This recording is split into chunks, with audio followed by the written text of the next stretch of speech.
Hello, everyone. Welcome to the Banished by Nightmares. And today we are going to listen a lot of horror, paranormal, supernatural stories that is unexplainable or maybe terrifying. So let's get started.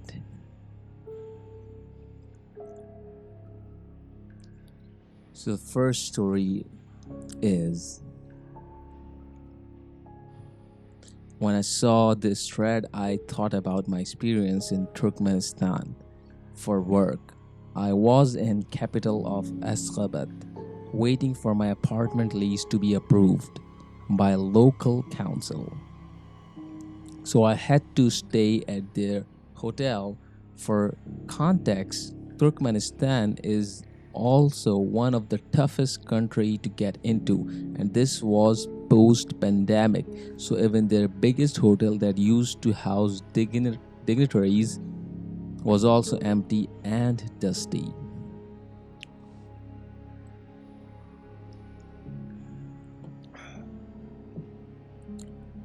I fell asleep after video calling my boyfriend.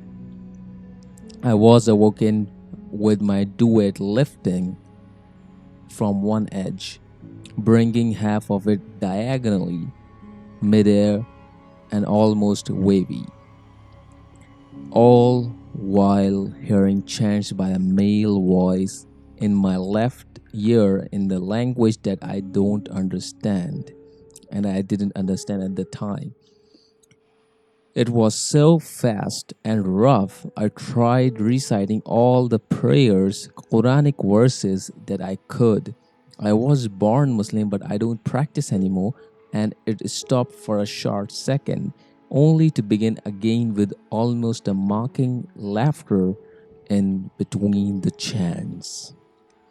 At the same time, I could feel my left ear At the same time, I could feel my left hand fingers being pulled repeatedly. It ended as the sun rose. I immediately called my friend who was 3 hours ahead in the time zone to just debrief and process what the fuck just happened. Told his told this to some friends and local colleagues, and yes, they theorized some regional jinns. Of course, I checked the fuck out of there, but and I moved into the boarding house. Most terrifying experience of my life. That was terrifying, though, really terrifying.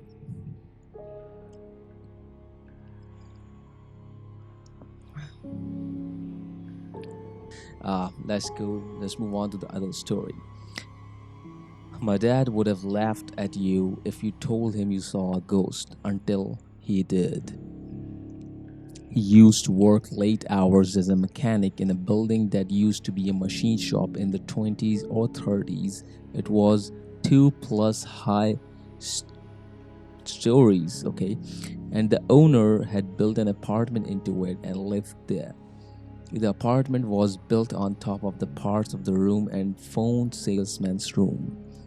It was at one end of the shop. There were stairs leading up to the entrance to the apartment, and a small bathroom right at the door at the entrance to the stairs. One night, Dad is working after midnight, and he hears this loud banging. He looks up to the source of the noise and sees the door to the apartment is open, as is the door to the bathroom. He goes up and looks, and the toilet seat is raising itself up and then slamming down. Dad watches a while, then goes back to turning wrenches. The racket keeps up, so he just turns his radio up louder and ignores it. A week or so later, he's working after midnight again, and out of the corner of his eye notices some gray, human-sized, misty thing floating across the shop floor. He watches it, not looking directly at it for a bit, and it stops at one of the vehicle lifts. It starts playing with the lift, making it go up and down. Dad then looked directly at it and it disappears in front of him. I showed up many more nights, mostly just wandering, occasionally playing with the lifts. Often, when Dad left, he would leave a part out that he was going to work on. For instance, he had disassembled a water pump and was waiting to rebuild kit to come in so he could repair it. But when he came back in the following day, the part was put back together again. One time he left an alternator on his workbench, and when he came back to the next day, it was neatly disassembled. After talking with his co-workers and owner, he found out that they all had the similar experiences.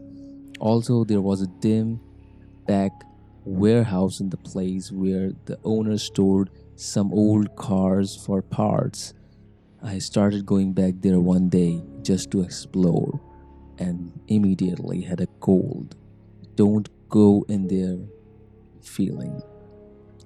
I went and got the shop dog to join me, an incredible smart German shepherd, and went back.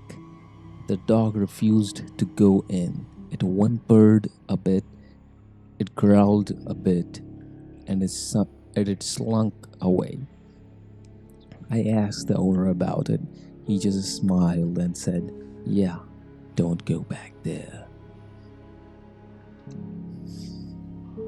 That is. I think the owner is creepy here.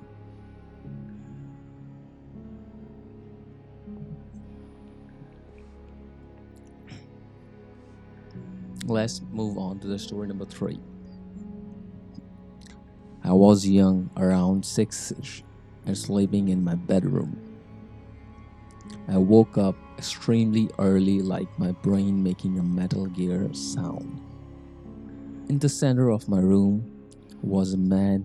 He was blonde with messy hair, deep blue eyes, tannish, with sandal toned denim shorts, and no shirt, like a total surfer bro kind of a look. He stood there looking to the left, towards the closed windows, then at me, and he smiled softly.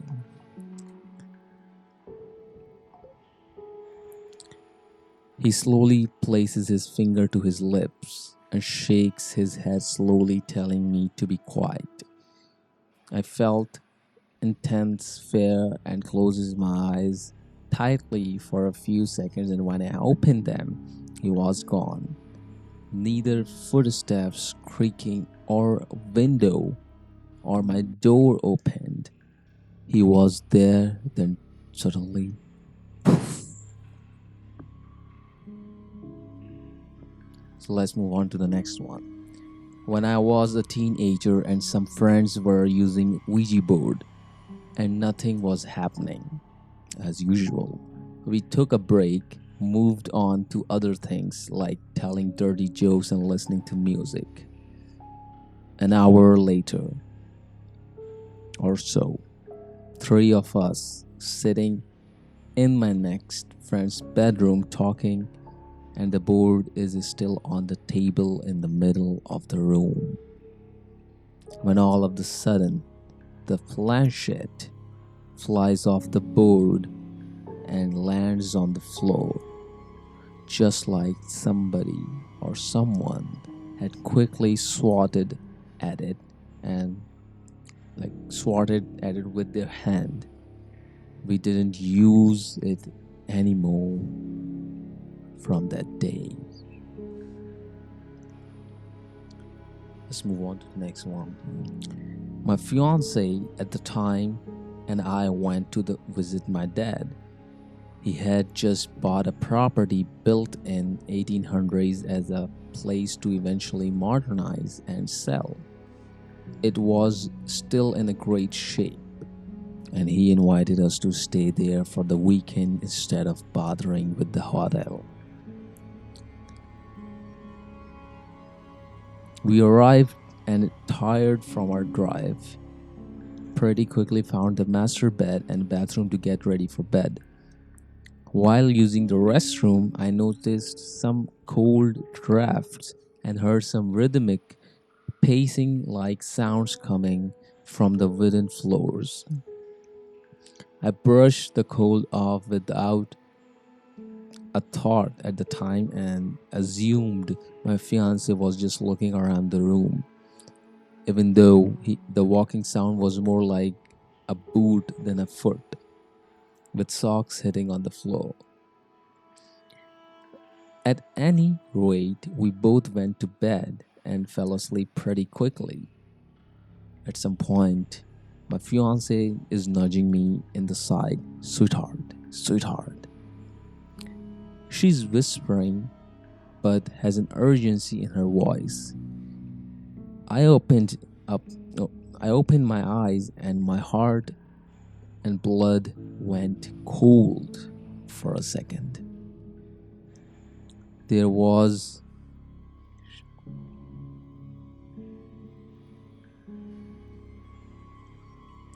There is a faint white figure standing there just looking at us at the foot of the bed. We both saw it as clear as day. What was even more jarring is that same draftiness I felt before was back. The figure had a feminine essence and somehow an 1800s look. Fiance and I held hands under the covers, just sort of both awkwardly caught off guard. The thing we both remember now is, aside from being a bit petrified, is that or didn't sense any hostility or malice. It's just a good 10 minutes of holy crap. The figure stayed relatively still, just sort of shifting her head back and forth like you would while looking at an item at a sale or something interesting. Then, as everything started, the figure just went away. The rest of the time there, we noticed other odd sounds and slept downstairs in the living room, all lights on. My dad also had a Corvette stored in the garage house, but my fiance insisted there was a bad energy, so we never went in and took it out for a spin. I think you missed a ride, but I think it's a good decision. Oh, this was terrifying and creepy. Like, the figure is in your bedroom and you both are seeing this, but you cannot do anything about it, or just make me feel like, oh. But for the rest of the evening, we'll enjoy the cup of tea. See you on the next one.